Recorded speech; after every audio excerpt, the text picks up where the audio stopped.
সাকিব আল হাসানের পর দ্বিতীয় বাংলাদেশি এবং আন্তর্জাতিক ক্রিকেটের 26তম খেলোয়াড় হিসেবে টেস্টে একই সাথে 200 উইকেট ও 2000 রানের মাইলফলক স্পর্শ করলেন মেহেদী হাসান মিরাজ। 200 উইকেটের মাইলফলক অবশ্য আগের ম্যাচেই ছুঁয়ে ফেলেছিলেন সিলেটে।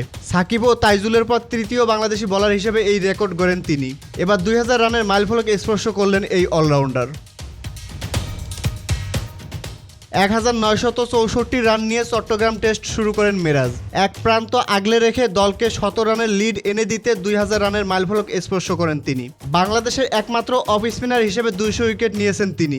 তবে টেস্ট ইতিহাসে বিশ্বের 8ম অফ স্পিনার হিসেবে এই কীর্তি গড়েছেন তিনি।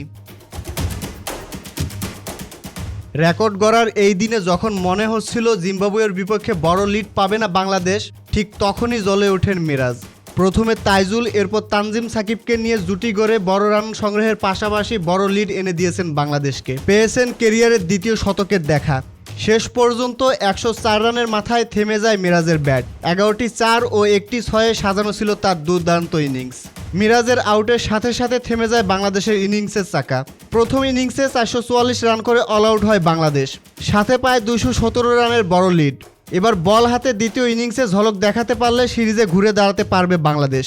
ফলাফল কোন দিকে যায় সেটি এখন দেখার পালা। Zahid Hasan, BD archive.